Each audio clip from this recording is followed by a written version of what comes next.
So எல்லாருக்குமே வணக்கம். முதல்வர் ஐயாக்கு வணக்கத்தை நாங்கள் தெரிவிக்கிறோம். நாங்கள் அரசாங்கத்தில் வேலை பார்க்குற செவிலியர்கள். ஸோ நாங்கள் ஒரு 3 நாளா நாங்கள் ஸ்ட்ரைக் பண்றோம். முதல் நாள் உண்ணாவிரத போராட்டத்திலேருந்து ஆரம்பிச்சோங்க. ஸோ ஐயா, நீங்க எங்களோட கோரிக்கைகளை தயவு செஞ்சு கொஞ்சம் கேளுங்க. இது முதல்வருக்கான கோரிக்கை. தயவு செஞ்சு எங்களோட செவிலியர்களோட கோரிக்கைய நீங்க தயவு செஞ்சு கேளுங்க ஐயா. ஸ்டார்ட் பண்ணுங்க ஐயா. மேல்முறையீடு பண்ணியிருக்கிறத எங்களுக்கு ரத்து செய்யணும்னு நாங்கள் வேண்டி கேட்டுக்கொள்கிறோம். அதாவது கோர்ட்டை எங்களுக்கு வழங்கின ஆர்டர் படி சம வேலைக்கு சம ஊதியத்தை அளித்து எங்களுக்கு வழங்குமாறு நாங்கள் மிகவும் தாழ்மையோடு கேட்டுக்கொள்கிறோம். எங்களுக்கு இது எழுத்து வடிவில் எங்களுக்கு உறுதி அளிச்சிங்கன்னா நாங்கள் நீங்கள் சொன்னபடி நாங்கள் உடனடியாக போராட்டத்தை ரத்து செஞ்சுட்டு கிளம்புறோம். அதே மாதிரி எங்களுக்கு ரெகுலர் பணியிடம் இல்ல, 0 வேகன்சின்னு சொல்லியிருக்கீங்க. நிறைய மெடிக்கல் காலேஜ் ஸ்டார்ட் பண்ணிருக்கீங்க, அது எங்களுக்கு ரொம்ப சந்தோஷம். அந்த மெடிக்கல் காலேஜ்ல எங்களுக்கு நிரந்தர பணியிடங்களை உருவாக்கி எங்களுக்கு நிரந்தர வேலை வாய்ப்பையும் அளிக்குமாறு மிக தாழ்மையோடு கேட்டுக்கொள்கிறோம் ஐயா. தேர்தல் வாக்குறுதி 356 படி ஒப்பந்த பணியாளர்களை எங்களை பணி நிரந்தரம் செய்யுங்க. நீங்க சொன்னபடி எங்களுக்கு செய்யணும்ட்டு நாங்க தாழ்மையோடு கேட்டுக்கொள்கிறோம். துணை முதல்வர் ஐயாவுக்கு ஒரு வேண்டுகோள் வைக்கிறோம். களத்துல எங்களுடைய டிஃபிகல்டிஸை தயவு செஞ்சு பாருங்க.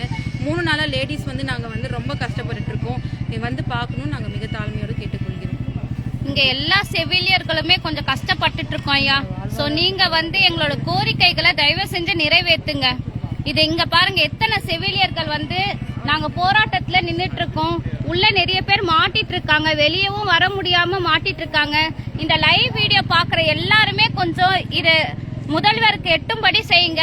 நாங்க ரொம்ப கஷ்டப்படுற செவிலியர்கள், ரொம்ப கம்மி சம்பளத்துக்காக வேலை செஞ்சுட்டு இருக்கோம். நீங்க தயவு செஞ்சு பப்ளிக் எல்லாரும் எங்களுக்கு சப்போர்ட் பண்ணுங்க. யாருக்குமே இது வெளியே தெரியறது இல்ல. எல்லாரும் ஒரே யூனிஃபார்ம் போட்டிருக்கனால எங்களை பாக்குற கேள்வி என்ன தெரியுமா, நீங்க இந்த வேலை செய்யுங்க அப்படின்னு சொல்லிட்டு. தயவு செஞ்சு இது முதல்வர் ஐயாக்கு ரீச் ஆகுற அளவுக்கு நீங்க உதவி பண்ணுங்க.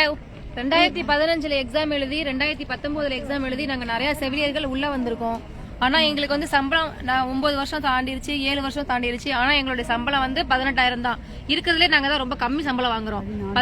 15 தேதிக்கு மேல மாவட்ட விட்டு மாவட்ட போஸ்டிங் போட்டுறாங்க. வாடகை கொடுக்கறதுக்கே சரியா போயிடுது. சாப்பாடு கூட 15 தேதிக்கு மேல நாங்க ரொம்ப கஷ்டப்பட்டு இருக்கோம். இன்னும் நிறைய பிஎஸ்சில 20 ஹவர்ஸ் டியூட்டி பாக்குறவங்களும் இருக்காங்க. மெடிக்கல் காலேஜஸ்ல 4 ஃப்ளோருக்கு ஒரு ஸ்டாஃப் இருக்காங்க. தயவுசெய்து எங்களுடைய வேண்டுகோளை ஏத்து தயவு செஞ்சு எங்களுடைய கோரிக்கையை நிறைவேற்றுங்க ஐயா. எங்களுக்கு உதவி பண்ணுங்க.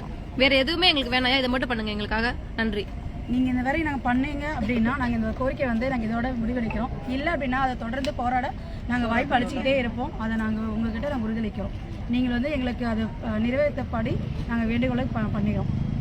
எங்க வேண்டுகோளை நிறைவேற்றும் மிகவும் தாழ்மையுடன் நாங்க எம்ஆர்பி செயலுக்கு அனைவரும் வேண்டுகோளை நிறைவேற்றுங்க ஐயா. 3 நாள் கஷ்டப்பட்டு இருக்கோம், ரொம்ப கஷ்டப்பட்டு இருக்கோம். நாங்க வேண்ட அனைத்து கோரிக்கைகளுமே நியாயமானது. தயவு செய்து எங்களுக்காக நிறைவேற்றுங்க. தயவு செய்து எங்களுக்காக இறங்கி தாழ்மையோட மிகவும் தாழ்மையுடன் நாங்க ரொம்ப கேட்டுக்கிறோம்.